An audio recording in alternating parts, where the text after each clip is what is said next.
জি আমি স্যার। কি সমস্যা? আমরা ডিভোর্স চাই। ডিভোর্স? স্বামী স্ত্রী দুজন সম্মতিতে তালাক নিতে চান, কোনো ঝামেলা নেই তো? আচ্ছা ঝামেলা, আমাদের দুজনের একসঙ্গে কিছু জয়েন্ট অ্যাকাউন্ট আছে, কিছু প্রপার্টি আছে।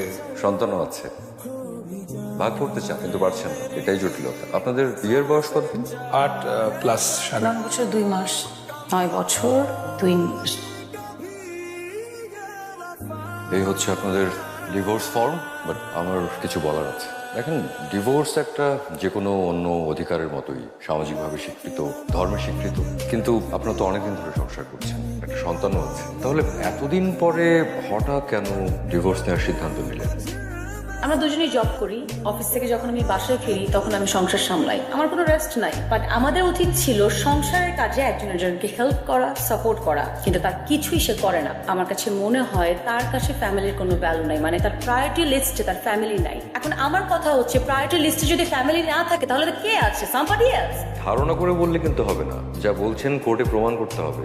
বলেন না, প্রমাণ করে দেখাতে বলেন। আমি অফিস থেকে একটু লেট করে আসলে আমি নাকি ক্লাবে জুয়া খেলতে গেছি, তার জন্য যদি নীল শাড়ি নিয়ে আসি বলবে বেগুনি নিশ্চয়ই একটা শাড়ি আমি অন্য কাউকে গিফট করে আসি। What is this? কোনো কিছু না জেনে শুনে ইচ্ছা মতো লিখতে।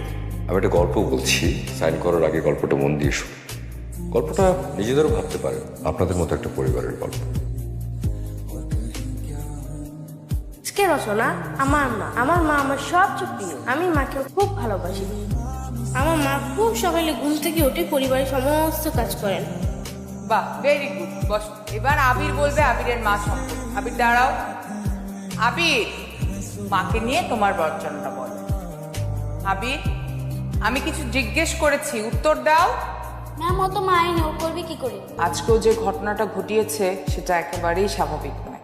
আর ইদানিং ও ক্লাসে কথা বলছেন, পড়া করে আসে না, কারোর সাথে মেশে না, ওর কোনো বন্ধু নেই। আমার মনে হয় আপনার ওর ব্যাপারে আরো যত্নবান হওয়া উচিত। মা তুমি ফিরে আসো না কেন? মা তুমি প্লিজ ফিরে আসো। তুমি ফিরে আসো না মা।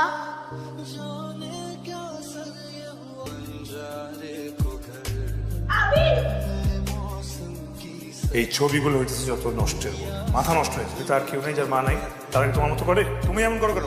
দেয়ালে মাথার উত্তর তো বাসায়। এগুলো কি আবির? আজকে থেকে সবকিছু মানে নাও শিখবা। ঠিকঠাক মতো স্কুলে যাবা, পড়ালেখা করো, মনোযোগ দিয়ে, বুঝছো?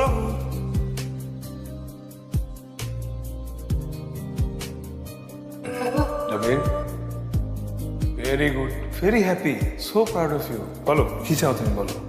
খেলনা গাড়ি লাগবে? তাহলে কি লাগবে? জাদুঘরে যাবা? কি চাও বলো আমাকে। তুমি যা চাও আমি তোমাকে তাই দিব আজকে। যা চাই তাই দিবে? হ্যাঁ বলো কি চাও। আমি মাকে চাই, মাকে এনে দেবো। আবার মা মা করতেছো? মানা করছি না একবার? মা মা মা মা করবা না। ওই ছবিগুলো পুরো এক্সিট থেকে তুমি ভালো রেজাল্ট করছো, বুঝো না কেন? দেখো তোমার মা আসবে না, আমি পারবো না তোমার মাকে। আমি তোমাকে যেটা দিতে পারবো সেটা আমার কাছে চাও।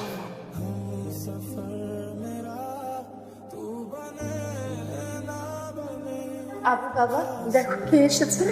মা, মা তুমি এসেছো? বাবা আমি আসছি। মা সবাই বলে যে তুমি আর কখনো আসবে না। কেন আসবো না বাবা? আমি এই যে আমি এখানে, আমি তো আসি, প্রতি মাসে আসি। তুমি আসো কিন্তু তো আবার চলে যাও। এবার আমি আর তোমাকে যেতে দিব না, তুমি আমার সঙ্গে থাকবে। আমার বন্ধুরা বলেছে যে আমি অনেক দুষ্টু, তাই তোর মা তোকে ছেড়ে চলে গিয়েছে। আর এই গল্পে দোষ আসলে কারোরই না, সবাই যার যার জায়গা থেকে ঠিক। তবে প্রত্যেকটা ক্রিয়ারই তো একটা পার্শ্ব প্রতিক্রিয়া থাকে, আর এই ঘটনার পুরো ফলাফলটা এসে পড়েছে ওই বাচ্চাটার উপর। আপনাদের তো একটা মেয়ে আছে, কি যেন নাম? বয়স? 8 বছর 1 মাস 12 দিন। আপনারা টেনশন করেন না। সব পরিবারের গল্প যে একই রকম হবে তা কিন্তু না। এবার কেসে আসি। আপনাদের সব কাগজপত্র আমার কাছে স্ট্যান্ড বাই করা আছে, যখন চাইবেন আল প্রসিড। বাট আমার একটা লাস্ট রিকোয়েস্ট আছে, আপনারা আর একটা দিন সময় নিন প্লিজ। আজকে বাসায় একসাথে যাই। চলো।